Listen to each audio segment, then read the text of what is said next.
তো এই গল্পের শুরুতে আমরা একটা জাহাজ দেখতে পারি যেখানে কয়েক হাজার মানুষ জার্নি করছিল। আজকে 31st নাইট ছিল, যে জন্য সবাই সেই রাতটাকে উপভোগ করার চেষ্টা করছিল।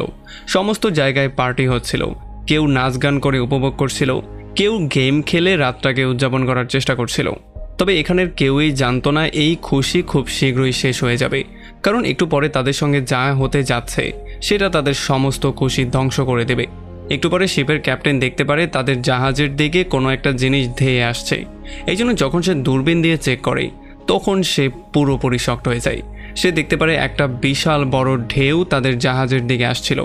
এটা দেখার পরে এখানে সবাই অনেক বেশি ভয় পেয়ে যায়। এই জন্য তারা দ্রুত জাহাজটাকে ঘোরানোর চেষ্টা করছিল। তবে এত দ্রুত একটা জাহাজ কোনোভাবেই ঘোরানো সম্ভব না, এই জন্য তাদের কাছে অন্য কোনো অপশন ছিল না।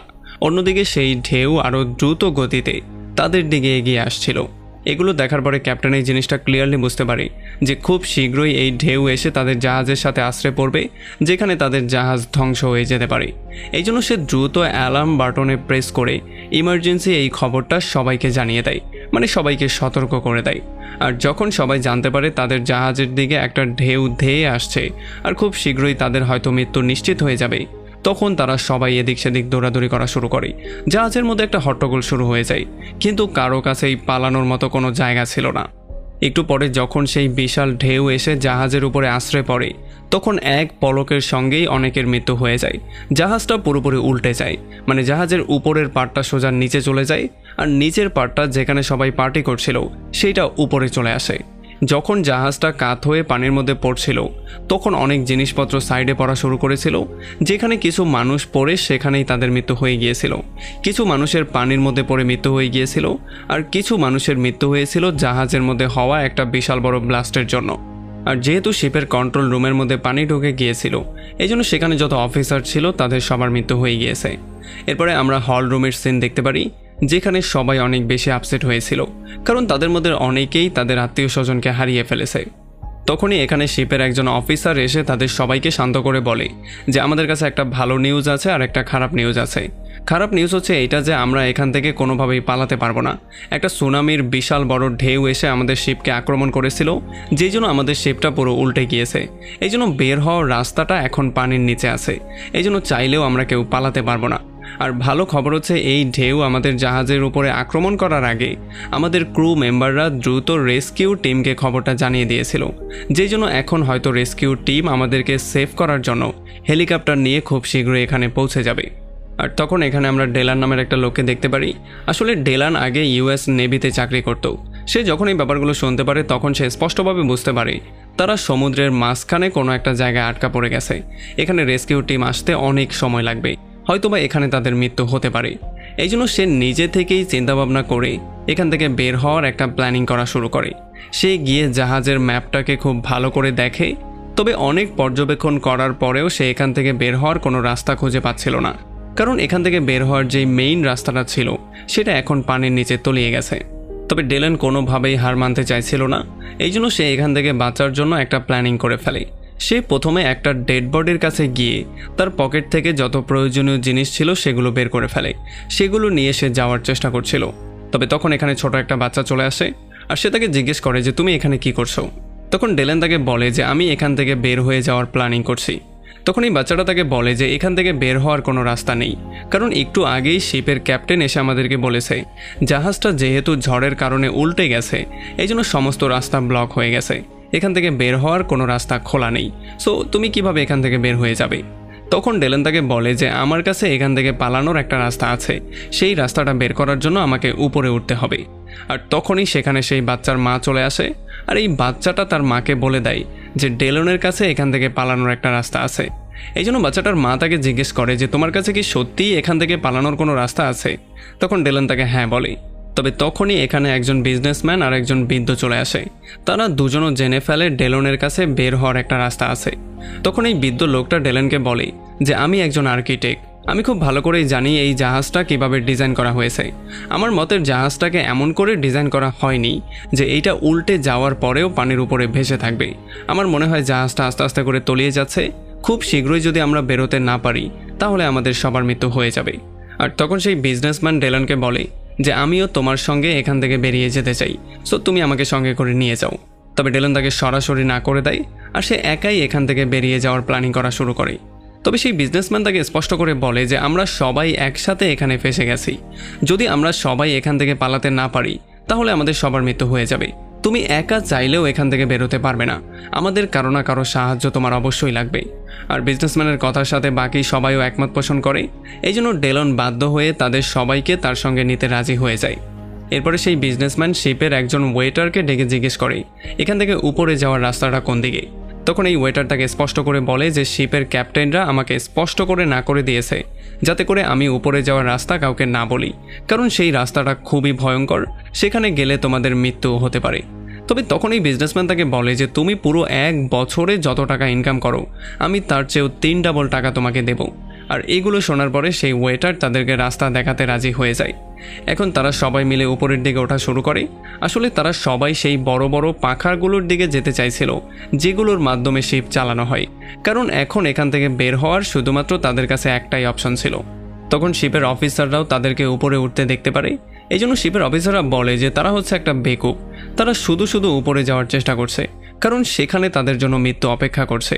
কিন্তু এই অফিসারও জানতো না যে যেহেতু শিপটা আস্তে আস্তে করে পানির নিচে তলিয়ে যাচ্ছে, খুব শীঘ্রই হয়তোবা হলের ভেতরেও পানি চলে আসতে পারে, আর এমনটা হলে তাদের সবার মৃত্যু এমনিতেই নিশ্চিত হয়ে যাবে। এরপরে অফিসাররা গার্ডদেরকে সমস্ত দরজাগুলো বন্ধ করে দেওয়ার জন্য বলে যাতে করে ভেতরে কোনো পানি আসতে না পারে, আর যারা উপরে গিয়েছে তারাও যেন ভেতরে ঢুকতে না পারে। অন্যদিকে যখন তারা সবাই সামনের দিকে যাচ্ছিল তখন তারা এখানে অনেকগুলো ডেড বডি দেখতে পারে, যেগুলো দেখে তারা অনেক বেশি ভয় পেয়ে যায়। তবে তবুও অনেকটা সামনে যাওয়ার পরে তারা দেখতে পারে আশেপাশের সমস্ত জিনিস এলোমেলো অবস্থায় পড়ে থাকার জন্য সমস্ত রাস্তাগুলো ব্লক হয়ে গেছে, তারা চাইলেও আর সামনের দিকে যেতে পারতো না। এই জন্য বাধ্য হয়ে তারা একটা লিফটের দরজা জোর করে টেনে খুলে। তারা দেখতে পারে লিফট পুরোপুরি নষ্ট হয়ে গিয়েছিল আর লিফট উপরে আটকা পড়ে গিয়েছিল। এই জন্য এখন তাদের কাছে অপশন হচ্ছে লিফটের উল্টো পাশের দরজাটা খুলে যেই কোনো মূল্যে সেখান দিয়ে বেরিয়ে যাওয়া। এটা করার জন্য তারা একটা বড় লোহার বেঞ্চের সাহায্যে লিফটের মাঝখানে একটা রাস্তা বানিয়ে ফেলে। এখন লিফটের সেই দরজাটা খোলার জন্য প্রথমে ডেলেন সামনে যায়, সেই গিয়ে লিফটের দরজা খোলার চেষ্টা করে, কিন্তু অনেক চেষ্টা করার পরেও সে দরজা খুলতে পারছিল না। আর তখনই তার নজর পড়ে উপরের ফ্লোরের উপরে। সে দেখতে পারে সেখানে লিফটের দরজাটা কিছুটা খোলা ছিল।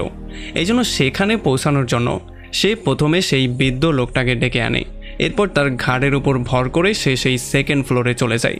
এরপর সে এক এক করে সবাইকে সেকেন্ড ফ্লোরে নিয়ে যায়। তবে এখন লাস্টে শুধুমাত্র বৃদ্ধ লোকটা আর সেই ওয়েটার ছিল। এই ওয়েটার বৃদ্ধ লোকটাকে বলে যে প্রথমে তুমি যাও, এরপরে আমি এখান থেকে যে কোনো মূল্যে চলে যাব। তবে ওয়েটার এটা জানতো না যে এইটাই তার জীবনের সবচেয়ে বড় ভুল সিদ্ধান্ত ছিল। যখন সে বৃদ্ধকে ঘাড়ের উপরে ভর করিয়ে উপরের দিকে ওঠানোর চেষ্টা করছিল তখন আমরা দেখতে পারি উপরের লিফটটা আস্তে আস্তে করে নড়াচড়া শুরু করেছিল, মানে সেটাও লুজ হয়ে গিয়েছিল, সেটা যেই কোনো সময় নিচের দিকে পড়তে পারত। এটা দেখার পরে তারা সবাই অনেক বেশি ভয় পেয়ে যায়। এই জন্য তারা তাড়াহুড়ো করে উপরের দিকে ওঠার চেষ্টা করে। আর তখনই সেই ওয়েটারের পায়ের নিচ থেকে সেই লোহার বেঞ্চটা নিচে পড়ে যায়, যেই জন্য তারা দুজন এখন হাওয়ার মধ্যে ঝোলা শুরু করে। ওয়েটার সেই বৃদ্ধর পা শক্ত করে ধরে জোরে জোরে চিৎকার করা শুরু করে।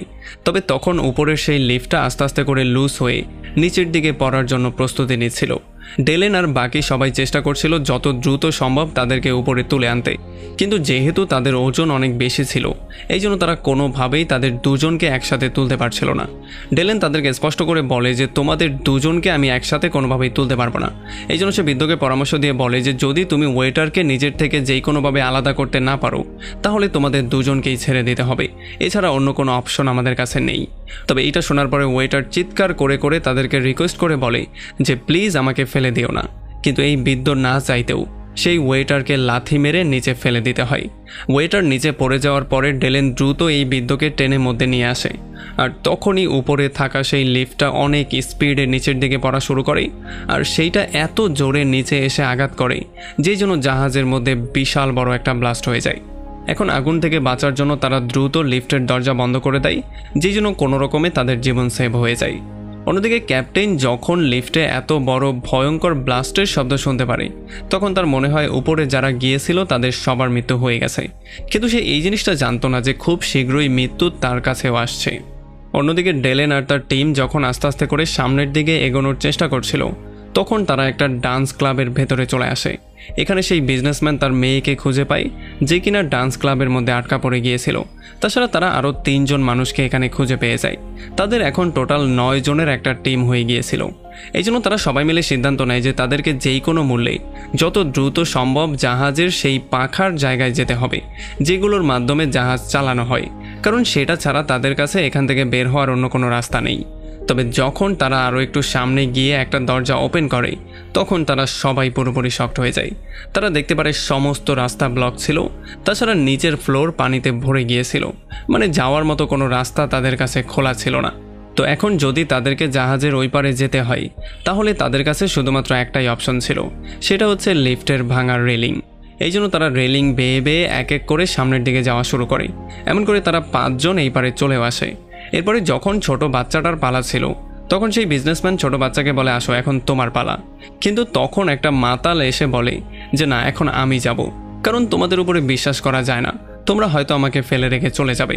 এতটুকু বলে সে রেলিং বেয়ে যখন মাঝপথে আসে, তখনই তার পা পিছলে যায়, যেই জন্য তার হাত থেকে তার মদের বোতল পড়ে যায়। এই জন্য সে মাঝখানে দাঁড়িয়ে চিৎকার করা শুরু করে। আর তখনই জাহাজের ইঞ্জিন উপর থেকে খুলে সোজা তার মাথার উপরে পড়ে, যেই জন্য লিফটের রেলিং ভেঙে 2 টুকরো হয়ে যায়। আর ইঞ্জিনের নিচে চাপা পড়ার জন্য সেই মদখোরের সেখানেই মৃত্যু হয়ে যায়। আর যেই ফুটো দিয়ে ইঞ্জিনটা নিচে পড়েছিল, সেখান থেকে অনেক স্পিডে তেল পড়া শুরু করে। আর যেহেতু ইঞ্জিন পড়ার জন্য অলরেডি আগুন লেগেছিল, এই জন্য এখানে বিশাল বড় একটা ব্লাস্ট হয়ে যায়। আর তারা কোনো রকমে দৌড়ে আগুন থেকে নিজেদেরকে সেভ করে। তো এখন এগুলো দেখার পরে তারা সবাই অনেক বেশি ভয় পেয়ে যায়, কারণ সেই লিফটের রেলিংটা ভেঙে গিয়েছিল, তাছাড়া নিচে আগুন লেগে গিয়েছিল। তাদের কাছে অন্য সাইডে যাওয়ার মতো অন্য কোনো রাস্তা ছিল না। আর যদি তারা সময় মতো অন্য সাইডে যেতে না পারে, তাহলে হয়তো এখানেই তাদেরকে মরতে হবে। এই জন্য তারা অনেক বেশি ভয় পেয়েছিল। তবে তখনই ডেলেনের মাথায় একটা আইডিয়া চলে আসে। সে একটা পাইপকে জাহাজের রেলিংয়ের সঙ্গে বেঁধে সেইটা ধরে সোজা পানির মধ্যে লাফ দেয়, আর পানির নিচে দিয়ে সাঁতরে এই পারে আসা শুরু করে। আসলে ডেলেন খুব ভালো করেই জানতো যে আগুন যেহেতু পানির উপরে লেগেছে, এই জন্য পানির ভেতরে লাফ দিলে পানি তাকে টাচ করতে পারবে না। আর এমন করে খুব সহজেই সে এই পারে সাঁতরে চলে আসে, আর এই পারের রেলিংয়ের সঙ্গে সেই পাইপটাকে বেঁধে ফেলে। এইটার মাধ্যমে সে অন্য সাইডের মানুষদের জন্য এই সাইডে আসার একটা রাস্তা বানিয়ে ফেলে। আর এরপরে সেই বিজনেসম্যান সেই ছোট্ট বাচ্চাকে তার ঘাড়ে উঠিয়ে তাকে সঙ্গে করে নিয়ে এই পাইপ দিয়ে এই পারে চলে আসে। অন্যদিকে জাহাজের নিচের ফ্লোরে যারা ছিল, তারা আশেপাশে পানির অনেক শব্দ শুনতে পাচ্ছিল। আসলে যেহেতু চারপাশটা পানিতে ভরে গিয়েছিল, এই জন্য যেই পানিগুলো গ্লাস অনেক কষ্ট করে আটকে রাখছিল, সেই গ্লাসের উপরে পানির প্রেশার অনেক বেশি পড়ার জন্য সেখানে ফাটলের সৃষ্টি হয়েছিল। আর এই ফাটল দেখার পরেই সবাই অনেক বেশি ভয় পেয়ে গিয়েছিল। তারা চিৎকার চেঁচামেচি করা শুরু করেছিল। এগুলো দেখার পরে ফাইনালি সেই ক্যাপ্টেন নিজের ভুলটা বুঝতে পারে। সে বুঝতে পারে এখানে থাকাটা তার সবচেয়ে বড় বোকামি ছিল, কিন্তু এতক্ষণে অনেকটা দেরি হয়ে গিয়েছিল। গ্লাসগুলো ভেঙে পানির মধ্যে আসা শুরু করে, আর নিচে যত মানুষ ছিল তাদের উপরে আশ্রে পড়ে। এমন করেই নিচের ফ্লোরে যারা ছিল তাদের সবার মৃত্যু হয়ে যায়। আর নিচের ফ্লোরের সবার চিৎকার উপরে দাঁড়িয়ে থাকা সেই 8 জনও খুব ভালো করে শুনতে পারে। আর দাঁড়িয়ে দাঁড়িয়ে তারা এইটাই চিন্তা করছিল যে সেখান থেকে বের হয়ে উপরে আসার সিদ্ধান্তটা তাদের জন্য সঠিক সিদ্ধান্ত ছিল। যদি তারা ক্যাপ্টেনের কথা শুনে নিচেই রয়ে যেত, তাহলে হয়তো এখনই তাদেরকে মরতে হতো।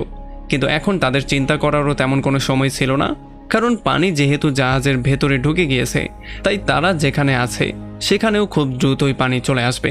এই জন্য তারা খুব দ্রুত সেই রাস্তাটা বের করার চেষ্টা করা শুরু করে, যেখান দিয়ে তারা বের হতে পারবে।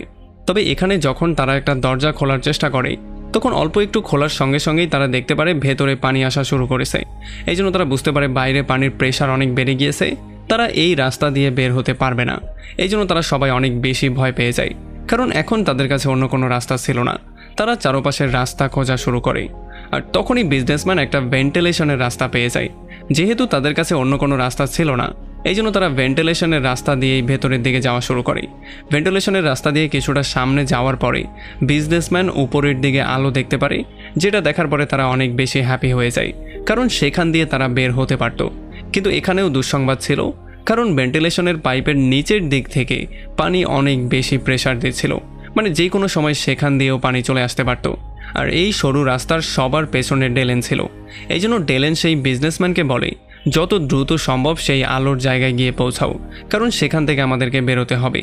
আর এখানে যেহেতু পানি আস্তে আস্তে ভরে যাচ্ছে, এই জন্য এখানে থাকা কোনোভাবেই নিরাপদ হবে না। এরপরে যখন সেই বিজনেসম্যান অনেক কষ্টে সেই আলোর জায়গায় চলে আসে, মানে যেখান থেকে তারা বের হতে পারত, তখন সেখানে সে একটা লোহার জালি পেয়ে যায়। সে জালিটা খোলার অনেক চেষ্টা করে, তবে কোনোভাবেই এই জালিটা সে খুলতে পারছিল না, কারণ এই জালিটা একটা নাট বল্টুর মাধ্যমে লাগানো ছিল। এই জন্য সে তার হাত বের করে সেই নাট বল্টু খোলার চেষ্টা করছিল, কিন্তু জালির মুখ ছোট হওয়ার কারণে সে কোনোভাবেই তার হাত সেই নাট বল্টু পর্যন্ত নিতে পারছিল না। এই জন্য সে সেই ছোট বাচ্চাটাকে ডাকা শুরু করে। সে বলে যে তুমি উপরে চলে আসো, তোমার হাত যেহেতু ছোট আছে, তুমি হাত বের করে সেটাকে খুলতে পারবে। এই জন্য বাচ্চাটাকে উপরে এনে যখন বাচ্চাটাকে দিয়ে চেষ্টা করানো হয়, তখন বাচ্চার হাত সেই নাটবল্টু পর্যন্ত পৌঁছে গেলেও কোনোভাবে বাচ্চা সেই নাটবল্টু খুলতে পারছিল না, কারণ সেটা অনেক বেশি টাইট ছিল। সেটা খুলতে হলে কোনো লোহার কিছুর দরকার ছিল। এই জন্য বিজনেসম্যান সবাইকে জিজ্ঞেস করা শুরু করে যে তোমাদের কারো কাছে লোহার কিছু আছে কিনা, যেটার মাধ্যমে নাটবল্টু খোলা সম্ভব হতে পারে। তখন একটা মেয়ে তার গলা থেকে ক্রসের চিহ্নটা দিয়ে দেয়। সে বলে যে এইটা দিয়ে চেষ্টা করে দেখতে পারো, হয়তোবা এইটা দিয়ে কাজ হতে পারে। আর যখন বাচ্চা এটা দিয়ে ট্রাই করে, তখন নাটবল্টু আস্তে আস্তে করে খুলছিল, কিন্তু এখন পানি আস্তে আস্তে করে তাদের দিকে চলে আসছিল, কারণ পানি নিচে থেকে পাইপ ব্রেক করে এখন উপরের দিকে চলে এসেছিল। এখন যেহেতু ডেলেন সবার নিচে ছিল, এই জন্য পানি এতটা উপরে চলে আসে যে ডেলেনের মাথা ছাড়া তার পুরো বডি পানির মধ্যে তলিয়ে গিয়েছিল। এই জন্য সবাই বাচ্চাটাকে বলছিল দ্রুত নাটবল্টুগুলো খোলার জন্য, কারণ যেই কোনো সময় পানি তাদের কাছেও পৌঁছে যেতে পারত। আর যখন ডেলেনের মাথাটাও পানির মধ্যে ডুবে যাচ্ছিল, তখন সেই বাচ্চাটা অনেক কষ্টের পরে ফাইনালি সেই নাটবল্টুগুলো খুলে ফেলে। এই জন্য তারা এক এক করে উপরের দিকে আসা শুরু করে, আর একেবারে শেষ মুহূর্তে ডেলেনের জীবনটা সেভ হয়ে যায়। এখন তারা শিপের সেই পাখাগুলোর খুবই কাছাকাছি ছিল, শুধুমাত্র তাদেরকে 2টা ফ্লোর উপরে উঠতে হতো। এই জন্য তারা আশেপাশের সমস্ত রাস্তাগুলো চেক করা শুরু করে। এখানে তারা একটা দরজা পেয়ে যায়, কিন্তু এই দরজাটা অন্য সাইড থেকে বন্ধ ছিল। এই জন্য কোনো অপশন না পেয়ে তারা ফাইনালি একটা ট্যাঙ্কির ঢাকনা খুলে ফেলে, আর সেই ঢাকনার মাধ্যমে তারা ট্যাঙ্কির উপরে উঠে যায়। তবে এইটার ভেতরে আসার পরে তারা দেখতে পারে এইটা জাহাজের স্টেবিলাইজার ছিল, যেটা চারপাশ থেকে পুরোপুরি সিল করা ছিল। এখানে একটা ঢাকনা থাকলেও সেটা অনেক শক্ত করে লাগানো ছিল, মানে এখন তারা এটার মধ্যে পুরোপুরি বন্দী হয়ে গিয়েছিল। তারা চাইলেও সেখান থেকে নিচে নামতে পারতো না, কারণ নিচে ইতিমধ্যে পানি এসে ভরে গিয়েছিল। এখন ডেলেন এই ব্যাপারটা খুব ভালো করে বুঝতে পারে যে এটা হচ্ছে একটা স্টেবিলাইজার ট্যাঙ্ক। এই জন্য সে সবাইকে বুঝিয়ে বলে যে এই ট্যাঙ্কটা বানানো হয়েছে জাহাজকে স্টেবল করার জন্য। যখন এই ট্যাঙ্কটা পানিতে পুরোপুরি ভরে যায়, তখন এই মুখটা নিজে থেকেই খুলে যায়, আর যেই পানিগুলো এখানে বাড়তি জমা হয় সেগুলোকে অন্য একটা ট্যাঙ্কে ছুঁড়ে মারে। এমন করেই জাহাজের সিস্টেম কাজ করে। এখন যদি আমাদেরকে বাঁচতে হয়, তাহলে আমাদেরকে সেই পাইপের সাহায্যে এই পুরো ট্যাঙ্কটা ভরতে হবে। যখন পানি ভরে যাবে, তখন সেই পাইপের মুখটা এমনিতেই খুলে যাবে, আর আমাদেরকে অন্য একটা ট্যাঙ্কে পাঠিয়ে দেওয়া হবে। কিন্তু এটা শোনার পরে সেই বিজনেসম্যানের মেয়ে অনেক বেশি ভয় পেয়ে যায়। সে বলে যদি পানি ভরার পরে এই মুখটা না খুলে আর আমাদের নিঃশ্বাস বন্ধ হয়ে যায়, তাহলে কি হবে? তাহলে তো আমরা সবাই এমনিতেই মারা যাব। তখন ডেলেন তাকে স্পষ্ট করে বলে যে এরপরে কি হবে সেটা আমি জানি না, কিন্তু এখন আমাদের কাছে শুধুমাত্র একটাই অপশন আছে, সেটা হচ্ছে এটাকে পানি দিয়ে ভরে এই পাইপের মুখটা খোলার জন্য অপেক্ষা করা। এখন তারা সবাই মিলে চিন্তা করছিল যে তারা পানি দিয়ে এটা ভরবে নাকি ভরবে না। তখনই বিজনেসম্যান দেখতে পারে নিচে পানি দিয়ে ভরে গিয়েছিল, আর সেখান থেকে পানি অনেক স্পিডে এদিকে আসছিল। এটা দেখার পরে তারা সবাই স্পষ্টভাবে বুঝতে পারে যে যদি তারা এমন করেই চিন্তা করা শুরু করে, তাহলে তারা এমনিতেও পানির মধ্যে ডুবে মারা যাবে। এই জন্য যত দ্রুত সম্ভব তাদেরকে সিদ্ধান্ত নিতে হবে। এই জন্য তারা সিদ্ধান্ত নেয় তারা এই ট্যাঙ্কে পানিতে ভরে পাইপের মুখ খুলে যেই কোনো মূল্যে অন্য জায়গায় চলে যাবে। আর যখন বিজনেসম্যান আর ডেলেন মিলে সেই পাইপের মাধ্যমে পানি দিয়ে ভরা শুরু করে, তখন পানি পুরোপুরি ভরে গেলেও সেই পাইপের মুখটা খুলছিল না। এটা দেখার পরে তারা অনেক বেশি ভয় পেয়ে যায়, কারণ তারা মনে করেছিল এখানেই হয়তো তাদের শেষ হয়ে যাবে। কিন্তু তখনই সেই পাইপের মুখটা খুলে যায়, আর তাদেরকে এক পলকের মধ্যেই অন্য একটা ট্যাঙ্কির মধ্যে ট্রান্সফার করে দেওয়া হয়। কিন্তু সমস্যা এখনও সমাধান হয়নি, কারণ সেই ট্যাঙ্কির ভেতরে ইতিমধ্যে অনেক পানি জমে গিয়েছিল, আর নতুন পানি আসার জন্য তারা আস্তে আস্তে তলিয়ে যাচ্ছিল। এখন যদি তাদেরকে উপরের ফ্লোরে পৌঁছাতে হয়, তাহলে তাদের কাছে শুধুমাত্র একটাই অপশন আছে, সেটা হচ্ছে পানির মাধ্যমে সাঁতরে যাওয়া। এখন যখন তারা সাঁতরে সেই দিকে যাওয়ার চেষ্টা করছিল, তখন তাদের সবার পেছনে যেই মেয়েটা ছিল, সেই মেয়েটার জামা একটা কাটা তারের সাথে লেগে যায়, যেই জন্য সে এখানে আটকা পড়ে গিয়েছিল। আর যখন মেয়েটা তার জামাটা ছাড়ানোর চেষ্টা করছিল, মানে সে বেশি ফোর্স অ্যাপ্লাই করেছিল, তখন তার মাথা একটা ধারালো জিনিসের সাথে লেগে গিয়েছিল, যে জন্য তার মাথা দিয়ে অনেক বেশি রক্ত বের হওয়া শুরু হয়েছিল। তবে সৌভাগ্যবশত সেই বৃদ্ধ লোকটা সেই মেয়েটাকে দেখে ফেলেছিল, এই জন্য সে তাকে টেনে সেখান থেকে উপরে নিয়ে আসে। কিন্তু ততক্ষণে অনেকটা দেরি হয়ে গিয়েছিল, এই মেয়েটার মৃত্যু হয়ে গিয়েছিল। এই মেয়েটার মৃত্যু দেখার পরে এখানে সবাই অনেক বেশি আপসেট হয়ে গিয়েছিল। এখন এই মেয়েটার মৃত্যুর পরে তারা 7 জন জীবিত ছিল। এরপরে যখন তারা আরও একটু সামনে আগায়, তখন তারা একটা রুমের মধ্যে অনেকগুলো জিনিসপত্র এলোমেলো অবস্থায় দেখতে পারে, যেগুলো দেখে তারা সেগুলোকে সরানো শুরু করে। আর তখনই তারা অপোজিট সাইড থেকে কারো কথার আওয়াজ শুনতে পারে। এগুলো শুনে তারা অনেক বেশি হ্যাপি হয়ে গিয়েছিল। তাদের মনে হয়েছিল হয়তোবা তাদের জন্য সাহায্য চলে এসেছে, এই জন্য তারাও চিৎকার করা শুরু করে দিয়েছিল আর দ্রুত জিনিসপত্রগুলো সরানো শুরু করেছিল। কিন্তু জিনিসপত্র সরিয়ে তারা দেখতে পারে এই শব্দ একটা টেলিফোন থেকে আসছিল। এইটা দেখার পরে তারা অনেক বেশি আপসেট হয়ে যায়। এরপরে যখন ডেলেন জাহাজের ম্যাপটাকে ভালো করে চেক করে, তখন সে বুঝতে পারে সেই পাখাওয়ালা জায়গার খুব কাছাকাছি তারা আছে। এই জন্য তারা দৌড়ে সেই পাখার দিকে যাওয়া শুরু করে। কিন্তু এখানে আসার পরে তারা পুরোপুরি শক্ট হয়ে যায়। তারা দেখতে পারে পাখার জায়গাটা পানি দিয়ে ভরে গিয়েছিল। এই জন্য তারা সবাই অনেক বেশি আপসেট হয়ে যায়, কারণ তারা যেখান দিয়ে বের হওয়ার জন্য এত কষ্ট করেছে সেই জায়গাটাই পানিতে ভরা ছিল। মানে তাদের বের হওয়ার আর অন্য কোনো অপশন নেই। আর যখন ডেলেন এসে এই ব্যাপারটা দেখতে পারে, তখন সে নিজেও অনেক বেশি আপসেট হয়ে যায়, কারণ তার কথা মতো যারা তার সঙ্গে এই পর্যন্ত এসেছে তাদেরকে সে বাঁচাতে পারেনি। তবে তখন সেই বিজনেসম্যান ডেলেনকে বলে যে আমরা তোমার কাছে অনেক বেশি কৃতজ্ঞ। তুমি আমাদের জীবন বাঁচানোর জন্য সর্বোচ্চ চেষ্টা করেছো, কিন্তু হয়তোবা আমাদের ভাগ্যটা খারাপ, এই জন্য আমরা এখানে পৌঁছাতে পৌঁছাতে এই জায়গাটা পানিতে ভরে গিয়েছে। এখন যখন তারা এই ব্যাপারগুলো নিয়ে কথাবার্তা বলছিল, তখন এই জাহাজের নিচের পার্টে বিশাল বড় একটা ব্লাস্ট হয়ে যায়, যেই ব্লাস্টের জন্য জাহাজ জোরে জোরে কাঁপা শুরু করে। আর যেই জায়গায় পাখা ছিল, মানে যেখান দিয়ে তাদের বের হওয়ার কথা ছিল, সেই জায়গাটা পানির উপরে চলে আসে। আর অন্য সাইড যেহেতু নিচের দিকে চলে গিয়েছিল, এই জন্য সমস্ত পানি সেই দিকে যাওয়া শুরু করে। এই জন্য তারা সবাই দৌড়ে সেই পাখার জায়গায় চলে আসে। তবে এখানে যখন সেই বিদ্যুৎ দৌড়ে পাখার মুখটা ওপেন করে, তখন বাইরে বাতাসের প্রেশার অনেক বেশি থাকার জন্য সেই পাখাটা বিদ্যুৎ মুখে জোরে একটা বাড়ি মারে, যেই জন্য বিদ্যুৎ নিচে পড়ে তার সেখানেই মৃত্যু হয়ে যায়। আর এরপরে যখন সেই বিজনেসম্যান সেই গর্ত দিয়ে লাইট মেরে ভালো করে চেক করে, তখন সে দেখতে পারে এই পাখাগুলো সোজা ঘোরার জায়গায় উল্টো দিকে ঘুরছে। মানে বাইরে বাতাসের প্রেশার অনেক বেশি ছিল, যেই বাতাস ভেতরে আসার জন্য পাখাগুলো উল্টো দিকে ঘুরছে। যদি তারা এমন অবস্থায় পাখার কাছেও যায়, তাহলেও বাতাসের ফোর্সের কারণে তাদের সবাইকে নিচে ঠেলে ফেলে দেয়া হবে। এখন পাখার এত কাছাকাছি আসার পরে তারা কোনোভাবেই ফেরত যেতে চাইছিল না। এই জন্য যখন তারা বোর্ডে ইনস্ট্রাকশন চেক করে, তখন তারা জানতে পারে এই পাখাগুলোকে কন্ট্রোল রুম থেকে বন্ধ করা সম্ভব। এটা জানার পরে তারা ভাবে যে কন্ট্রোল রুম থেকে যদি পাখাগুলো বন্ধ করা যায়, তাহলে হয়তো তারা বেরিয়ে যেতে পারবে। তবে সেই কন্ট্রোল রুম ছিল অনেক দূরে, মানে এখান থেকে 150 ফিট নিচে। এই পানির ভেতর দিয়ে সেই পর্যন্ত গিয়ে কেউ জীবিত ব্যাক করতে পারবে না। এই জন্য সেখানে যাওয়া মানে মৃত্যুকে দাওয়াত দেওয়া। তবে সেই বিজনেসম্যান স্পষ্ট করে সবাইকে বলে যে আমাকে সেখানে অবশ্যই যেতে হবে, নয়তোবা আমাদের সবার মৃত্যু হয়ে যাবে। এটা বলে যখন সেই বিজনেসম্যান সেদিকে যাওয়ার প্রিপারেশন নেওয়া শুরু করে, তখন সেই বিজনেসম্যানের মেয়ের বয়ফ্রেন্ড তাকে বলে যে আপনি সেখানে যাবেন না, আমাকে সেখানে যেতে দিন, কারণ আমি তুলনামূলক আপনার চেয়ে অনেক ইয়াং আছি, আমি সেখানে দম বন্ধ করে গিয়ে আবার ফেরত আসতে পারবো। তবে এইটা শোনার পরে বিজনেসম্যানের মেয়ে জোরে জোরে কান্না করা শুরু করে, কারণ সেটা খুব ভালো করেই জানতো যে সেই পর্যন্ত পানির নিচ দিয়ে গিয়ে কোনো মানুষই ফেরত আসতে পারবে না। এই জন্য সে কোনোভাবেই তার বয়ফ্রেন্ডকে হারাতে চাইছিল না, না তার বাবাকে হারাতে চাইছিল। এই জন্য সে জোরে জোরে কান্নাকাটি করছিল। কিন্তু তখন তার বয়ফ্রেন্ড তার কাছে এসে তাকে সান্ত্বনা দেওয়া শুরু করে। সে তাকে বলে যে আমি সেখানে অবশ্যই যাব এবং ফিরেও আসব, আমার কোনো ক্ষতি হবে না। এইটা বলে যখন তার বয়ফ্রেন্ড পেছন দিকে তাকায়, তখন সে দেখতে পারে তাদের কাউকে কিছু না বলেই সেই বিজনেসম্যান অনেক আগেই পানির নিচে চলে গিয়েছিল। এটা দেখার পরে তার মেয়ে জোরে জোরে কান্নাকাটি করা শুরু করে। পানির নিচে আমরা বিজনেসম্যানকে দেখতে পারি যে সাঁতরে সেই কন্ট্রোল রুমের দিকে যাচ্ছিল। অন্যদিকে সেই ছোট বাচ্চার মা দেখতে পারে ছোট বাচ্চাটা কোথায় যেন গায়েব হয়ে গিয়েছিল। এই জন্য সে পানির মধ্যে তার বাচ্চাকে খোঁজা শুরু করে। একটা জায়গায় সে তার বাচ্চাকে পেয়ে যায়। সে দেখতে পারে তার বাচ্চা জালির অপোজিট সাইডে আটকা পড়ে গিয়েছিল। যেহেতু দুজনের মাঝখানে একটা জালি ছিল, এই জন্য সে তার বাচ্চাকে সেভ করতে পারেনি। সে উপরে এসে কান্নাকাটি করা শুরু করে। কিন্তু তখনই এখানে ডেলেন চলে আসে। সে জালি ভেঙে তার বাচ্চাকে সেভ করে ফাইনালি তার মায়ের কাছে পৌঁছে দেয়। আর এইটা দেখার পরে তার মা অনেক বেশি হ্যাপি হয়ে যায়। এরপর তারা তিনজন সেখান থেকে বের হয়ে আবারও উপরের দিকে যাওয়া শুরু করে। অন্যদিকে আমরা সেই বিজনেসম্যানকে দেখতে পারি যে পানির নিচে দিয়ে সাঁতরাতে সাঁতরাতে সেই কন্ট্রোল রুমে চলে আসে।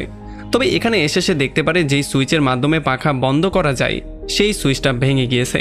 এটা দেখার পরে সে অনেক বেশি আপসেট হয়ে যায়, কারণ এত দূর আসার পরেও সে কোনোভাবে সফল হতে পারছিল না। এই জন্য সে পাগলের মতো বিহেভ করা শুরু করে। কিন্তু এতক্ষণ পানির নিচে থাকার জন্য তার নিঃশ্বাস নিতে অনেক কষ্ট হচ্ছিল, এই জন্য সে ছটফট করা শুরু করে। আর একটা পর্যায়ে যখন সে একেবারে মৃত্যুর দ্বারপ্রান্তে চলে গিয়েছিল, তখনই তার নজর পড়ে সেই বাটনের উপরে যেটার মাধ্যমে পাখাকে রিভার্সে ঘোরানো যাবে। এই জন্য একেবারে মৃত্যুর আগ মুহূর্তে সে সেই বাটনে প্রেস করে দেয়, যেই জন্য পাখা উল্টোর জায়গায় সোজা ঘোরা শুরু করে। আর তখনই নিঃশ্বাস না নিতে পেরে এই বিজনেসম্যানের এখানেই মৃত্যু হয়ে যায়। মানে বিজনেসম্যান তার সঙ্গীদেরকে বাঁচানোর জন্য নিজের জীবন স্যাক্রিফাইস করে দিয়েছে। অন্যদিকে উপরে থাকা সবাই বাতাসের মধ্যে পার্থক্য অনুভব করা শুরু করে। এই জন্য যখন তারা ভালো করে পাখার দিকে তাকায়, তখন তারা বুঝতে পারে পাখা এখন বাতাস ভেতরের দিকে না, বরং বাইরের দিকে নিচ্ছে। এই জন্য তারা বুঝতে পারে না যে বিজনেসম্যান এখনও কেন পাখাটা বন্ধ করছে না। আর যখন তারা ভালো করে মনোযোগ দিয়ে পাখার দিকে তাকায়, তখন তারা বুঝতে পারে পাখাটা এখন রিভার্সের জায়গায় সোজা ঘুরছে। এটা দেখার পরে তারা আরও বেশি টেনশনে পড়ে যায়। তারা বুঝতে পারে না বিজনেসম্যান কেন পাখাটাকে রিভার্সের জায়গায় সোজা করেছে, সে কেন পাখাটা বন্ধ করেনি। কারণ পাখা বন্ধ না করার কারণ এখনও তারা জানতে পারেনি।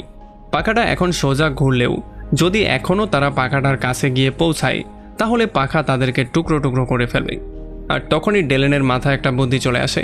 ডেলেন বুঝতে পারে সেই বিজনেসম্যান কেন পাখাগুলোকে রিভার্সের জায়গায় সোজা করে ঘুরিয়ে দিয়েছিল, মানে মৃত্যুর ঠিক আগ মুহূর্তে সে কেন এই কাজটা করেছিল। এই জন্য সে গিয়ে সেই ছেলেটাকে বলে যে যদি আমরা পাখার দিকে বড় বড় জিনিস ছুঁড়ে মারি, তাহলে হয়তোবা সেগুলোর প্রভাবের জন্য পাখা থেমে যেতে পারে। আর যেহেতু এই আইডিয়াটা সেই ছেলেটার পছন্দ হয়, এই জন্য সেই ছেলেটা তাকে একটা বড় গ্যাসের সিলিন্ডার দেয়। যখন ডেলেন সেই সিলিন্ডারটা পাখার দিকে ছুঁড়ে মারে, তখন একটা বিশাল বড় ব্লাস্ট হয়ে যায়, যেই ব্লাস্টের জন্য জাহাজের দুই দিক দিয়ে আগুন বের হওয়া শুরু হয়। আর আগুন থামার পরে তারা দেখতে পারে পাখাগুলো বন্ধ হয়ে গিয়েছিল। এরপরে তারা সবাই মিলে আস্তে আস্তে করে সেই পাখার দিকে যাওয়া শুরু করে। তবে সেই বিজনেসম্যানের মেয়ে এখনও সেখানে তার বাবার জন্য অপেক্ষা করছিল। তার আশা ছিল হয়তোবা তার বাবা ফিরে আসবে, কিন্তু সে জানতো না তার বাবার মৃত্যু ইতিমধ্যে হয়ে গেছে। তখন এখানে তার বয়ফ্রেন্ড আসে, সে তাকে বলে যে তোমার বাবার মৃত্যু হয়ে গেছে, তুমি শুধু শুধু এখানে তার জন্য অপেক্ষা করো না, এখানে অপেক্ষা করে কোনো লাভ হবে না, এখানে অপেক্ষা করলে উল্টো তোমার মৃত্যু হয়ে যাবে। এই জন্য তার বয়ফ্রেন্ডের কথা শুনে সেও ফাইনালি এখান থেকে যাওয়ার সিদ্ধান্ত নেয়। তারা সবাই সেই পাখার কাছে চলে আসে, আর এখান থেকে সবাই সমুদ্রের মধ্যে এক এক করে লাফ দেয়। এরপর তারা সবাই একটা ছোট বোটে উঠে যায়। তবে তখনই সেই বড় শিপটা তাদের দিকে পড়া শুরু করে। এটা দেখার পরে তারা অনেক বেশি ভয় পেয়ে যায়। এই জন্য তারা দ্রুত বইটার সাহায্যে তাদের বোটকে দূরে নেওয়ার চেষ্টা করে। একটু পরে তারা শিপ থেকে অনেক দূরে চলে আসে, আর ফাইনালি তাদের চোখের সামনে সেই বড় শিপটা সমুদ্রের নিচে তলিয়ে যায়। আর তখনই তারা হেলিকপ্টারের শব্দ শুনতে পারে। এই জন্য তারা জোরে জোরে চিৎকার চেঁচামেচি করা শুরু করে। কিন্তু রাত অনেক গভীর হওয়ার জন্য হেলিকপ্টার তাদেরকে দেখতে পারছিল না। আর তখনই ডেলেন একটা ফ্লেয়ার গান দিয়ে শ্যুট করে, আর এই ফ্লেয়ার গানের আলোর জন্য হেলিকপ্টার খুব সহজেই তাদেরকে দেখে ফেলে। এই জন্য খুব সহজেই এসে তাদেরকে সেভ করে নিয়ে যায়। আর এমন একটা ইন্টারেস্টিং পয়েন্টে এই পুরো মুভিটা এখানেই শেষ হয়ে যায়।